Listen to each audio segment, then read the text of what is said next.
Good afternoon. म फेरि यो फिदाङ ब्रिजमा आएको छु है सधैँ चाहिँ। यहाँनिर म किन आएको भन्दा चाहिँ यहाँनिर चाहिँ बाटो पुरा दबिएर गएछ है। यो प्लम छ नि, यो बाटोको छेउको प्लम है। हामीले ग्रेपलाई एकखेप चाहिँ भनेको थियौँ कि अलिक फन्डिसन मजाले गरेर, पहिला खोला सानो हुँदाखेरि फन्डिसन यिनीहरूले राम्रो गरेन, अन्त बालुवाको माथि राखिदियो यत्रो खर्च गरेर।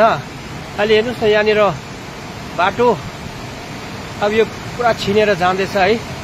म तपाईँलाई पारी गएर पुलदेखि म यसको दृश्य देखाउँछु तपाईँलाई। यहाँ पुरा तान्दैछ खोलाले कि, हेर्नुहोस् है त्यो छ हो,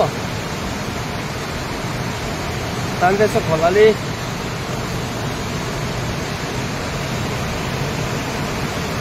यहाँबाट पुलिस साहबले पनि हेर्नुहुँदैछ। अहिले यो बाटोमा चाहिँ यहाँनिर स्लाइड भएको कारणले गर्दा चाहिँ आर्मीहरू पनि यसरी तैनात बस्दिन्छ यहाँनिर हो। अन्त म यहाँदेखि देखाउँदैछु तपाईँहरूलाई यस्तो तान्दैछ। तर तपाईँले यो पुल चाहिँ केही हुँदैन, किनभने यहाँनिर दह्रो, यहाँ चाहिँ पुरा रफ छ कि उयो पर्सम्म चाहिँ झर्ने रहेछ। हेर्नुहोस् यस्तो भइरहेछ। त्यो मैले हेर्दाखेरि त परसम्म नै झर्छ जस्तो लाग्यो। ग्रेपले काम त गर्छ नि, ग्रेपले के गर्नु, अलिकति ढङ्गा पुऱ्याएर गर्दैन कि त्यत्रो खर्च छ। यो हेर्नुहोस् यता पुरा चर्किरहेछ है। अब यो तर पुललाई केही हुँदैन, तपाईँ टेन्सन नगर्नुहोस्, पुललाई केही हुँदैन, किनभने यता पुरा रफ छ हो।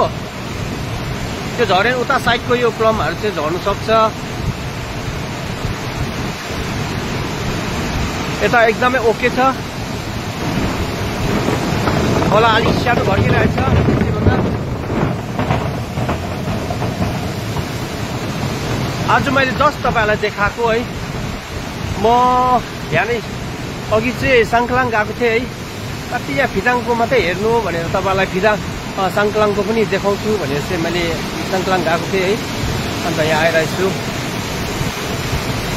तपाईँ टेन्सन नगर्नुहोस्, केही छैन। यो बाटो मात्रै झर्छ, पुल झरेको छैन है। यो पुल झर्दैन। र तपाईँहरूलाई यो भिडियो पनि हेरिदिनुहुन्छ है। सधैँ तपाईँहरूले माया गरिरहनु भएको छ, त्यसरी नै माया गरिदिनुहोस् र धन्यवाद।